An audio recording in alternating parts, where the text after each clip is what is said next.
अस्सलाम वालेकुम। मैंने आपको पिछले सेशन में जो है सारा कोडिंग का कंप्लीट करवाया था। कोडिंग के चार्ट ऑफ अकाउंट्स वगैरह, उसके बाद सेट बैलेंसेस वगैरह सब कुछ आपको मैंने जो है ना बनाना सिखाया था। अब नेक्स्ट पे चलते हैं। नेक्स्ट आइकन पे ये आ रहा है सेल्स का आइकन। इसके अंदर ये लिखा हुआ ऊपर भी आ जाता है sales of ticket and other services. Sale के ऊपर आप यहाँ से जो है इस पे ऐसे क्लिक करेंगे। क्लिक करने के बाद आपके सामने ये 3 ऑप्शंस खुल गई हैं। Normal invoicing, bulk web carrier invoicing from Excel, bulk invoicing from GDS. जो सबसे पहले ऑप्शन आ रही है नॉर्मल इनवॉइस की, इसमें आपकी जो मैनुअल इनवॉइस है वो क्रिएट होगी। सेकंड पे जो ऑप्शन आ रही है ये हमारा एक एक्सेल का फॉर्मेट बना होता है। हम आपको एक्सेल का फॉर्मेट देंगे। आप उसके अंदर जब अपने एक्सेल के फॉर्मेट के जरिए अपनी इनवॉइसिंग को पुट करेंगे तो आप ये ऑटोमेटिकली सॉफ्टवेयर जो है सॉफ्टवेयर उठा लेगा उस इनवॉइस को। थर्ड पे ऑप्शन आ रही है जीडीएस। जितने भी हमारे आयाटा एजेंट्स हैं उनके लिए ये ऑप्शन है कि उनका जो जीडीएस है ग्लोबल डिस्ट्रीब्यूशन सिस्टम, हम अपने सॉफ्टवेयर को उनके साथ लिंक कर देते हैं और जब भी वो वहां पे जीडीएस में अपनी टिकट बनाते हैं तो यहाँ पे जो है वो टिकट शो हो जाती है। जितने भी अगर है 100 टिकट्स हैं एक दिन की, 10 टिकट है 15 दिन की, जितनी भी टिकट्स हैं वो सारी यहाँ पे शो हो जाती हैं कि विद इन 3 सेकंड्स या 4 सेकंड्स के अंदर अंदर आपकी जो है 100 टिकट्स, 50 टिकट, जितनी आपको जीडीएस में टिकट बनी होंगी सारी ऑटोमेटिकली यहाँ पे पोस्ट हो जाएंगी विद इन 3 to 4 सेकंड्स। ये आपके सामने ऑप्शंस आ रही हैं। उसके ऊपर आ जाएगा इशू डेट, आ जाएगा पीएनआर, आ जाएगा क्लाइंट कोड, आ जाएगा डिस्काउंट, पीएस अमाउंट, एयरलाइन, सारा कुछ जितने भी टिकट के ऊपर जो जो इन्फॉर्मेशन होती है, टैक्सेस भी, वो सारे खुद ब खुद उठा लेगा यहाँ पे। उसका तरीकाकार ये होता है कि हम जब आपके जो जीडीएस को है सॉफ्टवेयर के साथ लिंक आउट करते हैं तो उसमें जो है हम यहाँ पे सबसे पहले स्कैन जीडीएस टिकट्स करते हैं। स्कैन जीडीएस टिकट करने के बाद सारे टिकट जो होती है यहाँ पे इंपोर्ट हो जाती है। उसके बाद इंपोर्ट करने के बाद मेक इनवॉइस पे जब हम क्लिक करते हैं तो ऑलरेडी जो है ऑटोमेटिकली सारा डाटा जो है उठा लेता है। अब यहाँ पे इस टाइम कोई जीडीएस का लिंक नहीं है इसलिए वो डाटा नहीं उठा रहा। नेक्स्ट पे है, जैसे मैंने अभी आपको सबसे पहले बताया था कि पहली ऑप्शन आ रही है नॉर्मल इनवॉइसिंग। अब मैं आपको नॉर्मल इनवॉइस का तरीका बताता हूँ कि नॉर्मल इनवॉइस किस तरीके से बनाते हैं। नॉर्मल इनवॉइस पे क्लिक करेंगे, ये आपकी वो विंडो होती है जो आपकी रिसेंट होती है। जब आपने टिकट बनाई थी, टिकट बनाने के बाद जो विंडो आती है वो यहाँ पे टिकट बनी आ जाती है। सबसे पहले यहाँ से हम इसको न्यू करेंगे। न्यू करने के बाद ऊपर डेट मेंशन करेंगे, जो भी आपकी डेट होगी। जैसे आज की जो डेट आ रही है 10/10/2019, सॉफ्टवेयर ने ऑटोमेटिकली आपकी डेट उठा ली है। बेसिकली हमारे सॉफ्टवेयर की डेट होती है वो आपके सिस्टम के साथ अटैच होती है, ऑटोमेटिकली जो है वो आपकी डेट उठा लेता है। न्यू करने के बाद डेट मेंशन करेंगे। डेट मेंशन करने के बाद जीडीएस के साथ अगर तो टिकट है तो इसको वाई करके एंटर कर देंगे। तो ये आपके सामने वही ऑप्शन खोल देगा जो मैंने आपको शुरू में बताई है, जीडीएस की ऑप्शन। अभी जीडीएस की हमारी ऑप्शन कोई नहीं है तो इसको एग्जिट करेंगे। यहां से एग्जिट करने के बाद रिसीप्ट नंबर के बाद रिसीप्ट नंबर वो चीज होती है कि अगर आपको कोई मैनुअली बिल नंबर जनरेट होता है, मैनुअली बुक नंबर जनरेट होती है तो आप यहाँ पे जो है ना उसका रसीद नंबर डाल देते हैं। सपोज 450 एंटर किया। यहाँ पे क्लाइंट कोड पे आपने, मैंने सबसे पहले आपको बताया था अपने पिछली वीडियोस में कि आपको सॉफ्टवेयर में कहीं पे भी आपने कोड मांगना है, कहीं सॉफ्टवेयर कोड मांगता है तो आपने क्लाइंट कोड हो, एयरलाइन कोड हो, एजेंट कोड हो, अकाउंट कोड हो, किसी किस्म का भी कोई भी कोड हो तो आपने टैब का बटन प्रेस करना है। टैब का बटन प्रेस करने के बाद यहाँ पे मैं टिकट उठाता हूँ उमर ट्रेवल की, एंटर किया। यहाँ पे आ रहे हैं मोड। अब ये सॉफ्टवेयर में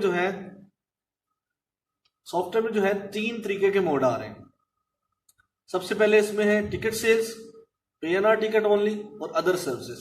टिकट सेल्स में आपकी जो आपकी नॉर्मल टिकट बनती है पीआई की, जिसका टिकट नंबर होता है, जिस एयरलाइन का टिकट नंबर होता है उसकी इनवॉइस आपकी टिकट सेल्स में बनेगी। जिस एयरलाइन का टिकट नंबर नहीं है तो उसके लिए हम सेकंड ऑप्शन यूज करेंगे। और टिकट्स के अलावा जो आपकी सर्विसेज है, सपोज जैसे आपका जो है वीजा है, हज है, उमरा है, किसी किस्म की टिकट के अलावा जो आपकी आप सर्विस प्रोवाइड कर रहे हैं क्लाइंट्स को, तो उसकी ऑप्शन जो है थर्ड वाली ऑप्शन हम यूज करेंगे। अभी सबसे पहले मैं यूज करता हूँ टिकट सेल्स में। टिकट सेल्स को मैं एंटर करूंगा। यहाँ पे मैंने टिकट उठाई पीआईए की, 13 डिजिट मैंने कंप्लीट किए तो उसने पीआईए की टिकट उठा ली। जैसे मैंने आपको पहले बताया था कि मैंने उमर ट्रेवल की जो है पीएसएफ फिक्स किया था। इसकी जब भी कोई पीआई की टिकट बनेगी तो इसका ऑटोमेटिकली पीएसएफ आ जाएगा। मैंने उसका पीआई का टिकट नंबर डाला है तो यहाँ पे उसने ऑटोमेटिक जो है 500 पीएसएफ उठा ली है। ये आ रहा है 500, उसने पीएसएफ खुद ब खुद उठा ली। अभी मैंने एंटर किया, एंटर। अब यहाँ पे टिकट टाइप में बताएंगे इंटरनेशनल है कि डोमेस्टिक है। अब मैं यहाँ पे इसको इंटरनेशनल करता हूँ। इशू पोस्टिंग डेट, ये तो आपकी होगी इनवॉइस नंबर, जब आप टिकट जो है वो एंटर कर रहे हैं सॉफ्टवेयर के अंदर। एक ये टिकट होती है, डेट होती है इशू पोस्टिंग डेट के, जिस डेट को आपकी टिकट इशू हुई है, वो आज हो सकती है, कल हो सकती है, परसों हो सकती है।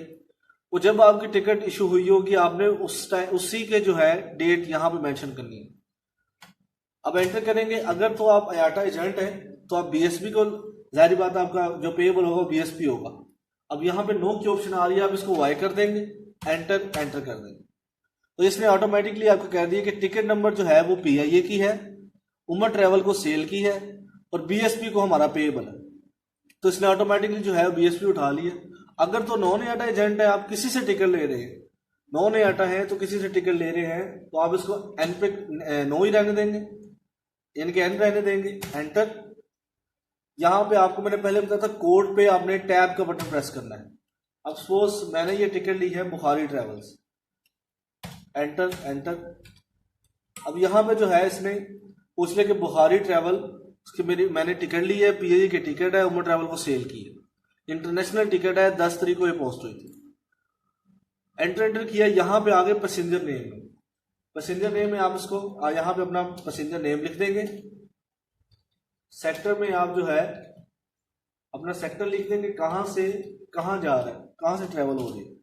क्लास में आप लिख देंगे इकॉनमी है, येलो क्लास है, बिजनेस क्लास है, कोई भी क्लास है तो आप यहाँ पे उसकी क्लास लिख देंगे। डिपार्चर डेट में आप डिपार्चर डेट उसकी बता देंगे कि उसने कब फ्लाई करना है। उसके बाद PNR आ गया। यहाँ पे PNR होता है passenger name record. Passenger name record में यहाँ पे PNR डाल दूंगा। रूट में इनका बताऊंगा कि कौन सा रूट है, वन वे है कि रिटर्न है। अब ये लाहौर दुबई लाहौर है, इसका मतलब ये रिटर्न है। एंटर करेंगे। टाइप में बताऊंगा इसको कि इन्फेंट है, चाइल्ड है, एडल्ट। मैं यहाँ पे इसको एडल्ट करता हूँ। जिस भी कैटेगरी की टाइप होगी आप उसको वहां पे सिलेक्ट कर देंगे। चाइल्ड है तो चाइल्ड कर देंगे, इन्फेंट है तो इन्फेंट कर देंगे। अब फिलहाल यहाँ पे एडल्ट है। कैटेगरी यहाँ पे नॉर्मल रहेगी। Cell person, basically cell person का यहाँ पे जो है सिनेरियो ये है कि अगर आपके कोई 5, 6, 10, 15 जितने भी सेल पर्सन हैं, अब हर किसी सेल पर्सन को आप अलग-अलग जो है वो कमीशन देते हैं जितनी वो टिकट लेके आ रहा है। तो यहाँ पे उसका बैक एंड पे एक हेड बनेगा। बैक एंड पे हेड बनने के बाद टैब का बटन, यहाँ से जब हेड बनने के बाद इधर जब आ जाएंगे सेल पर्सन पे, यहाँ पे टैब का बटन प्रेस करेंगे। उस सेल पर्सन का हेड उठा लेंगे जिसको आपने जो है ना वो हेड बनाया हुआ था पिछले कोडिंग में जाकर।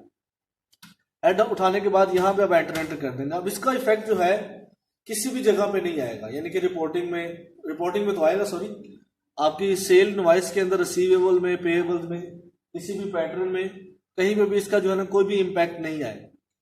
इसका इम्पैक्ट सिर्फ रिपोर्ट में आएगा, वो इसलिए क्योंकि आपने उसको इंसेंटिव क्लेम देना होता है।